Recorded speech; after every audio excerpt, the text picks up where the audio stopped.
நாளுக்கொரு நல்ல பங்கு. ஆதியாகமத்திலிருந்து தின தியானங்கள். ஜனவரி 22. ஆதியாகமம் 7வது அதிகாரம், வசனங்கள் 1 முதல் 24 வரை. அழிவிலிருந்து பாதுகாப்பு.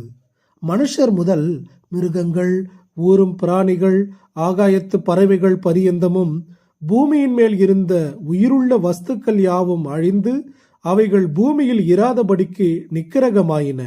நோவாவும் அவனோடே பேழையில் இருந்த உயிர்களும் மாத்திரம் காக்கப்பட்டன. வசனம் 23. தேவ கோபத்தின் விளைவு ஒரு பெரு வெள்ளத்தில் முடிந்தது. 40 நாள் இடைவிடாத மழை. பூமியின் ஊற்று கண்களும் வானத்தின் மதகுகளும் திறந்து நீரை கொட்டி தீர்த்தன. சகல உயிரினங்களும் அழிந்து போயின. 2015 மற்றும் 2024 2 நாட்கள் பெய்த இடைவிடாத மழையால் சென்னையில் ஏற்பட்ட வெள்ளம் எத்தகைய அழிவை உண்டாக்கியது என்பதை இன்றைய தலைமுறையினராக நாம் அறிவோம். நோவா காலத்து பெருவெள்ளம் முழு உலகத்துக்கும் வந்ததா என்ற கேள்வியை பலர் எழுப்புகின்றனர். அப்பொழுது இருந்த உலகம் ஜலப்பிரளயத்தினாலே அழிந்ததென்பதையும் மனதார அறியாமல் இருக்கிறார்கள் என்று பேதுரு 2 பேதுரு 3:6 பதில் அளிக்கிறார். மேலும் 5165 மீட்டர் உயரமுள்ள அரராத் மலையும் மூழ்கத்தக்கதாக நீர் உயர்ந்திருந்தது என்பதை நினைத்தால் அது எத்தகையது என்பதை நாமே நிதானித்துக் கொள்ளலாம். ஆனால் ஒன்று நிச்சயம், அக்காலத்தில் வாழ்ந்த மக்களும் உயிரினங்களும் அன்றைய நாகரிகங்களும் முற்றிலுமாக அழிந்து போயின. தேவனுடைய நியாய தீர்ப்பு திடீரென்று வரும் என வேதம் எச்சரிக்கிறது. அழிவும் மரணமும் எந்த நேரத்திலும் வரலாம் என்பதற்கு நோவாவின் பெருவெள்ளம் நமக்கு சாட்சி அளிக்கிறது. மக்கள் மனம் திரும்புவதற்கு தேவன் போதுமான கால அளவு அவகாசம் கொடுத்தார்.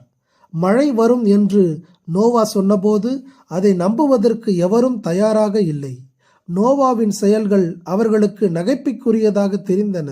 சகல உயிரினங்களும் சுத்தமான மிருகங்களில் 7 ஜோடிகளையும் சுத்தமில்லாத மிருகங்களில் ஒவ்வொரு ஜோடியையும் நோவா பேழைக்குள் அடைத்த போதும் அவர்கள் நம்பவில்லை.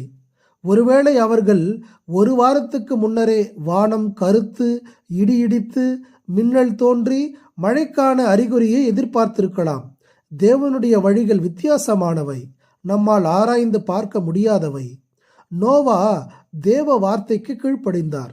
நம்முடைய பாதுகாப்பு தேவனுடைய வார்த்தைக்கு கீழ்ப்படிவதை சார்ந்திருக்கிறது.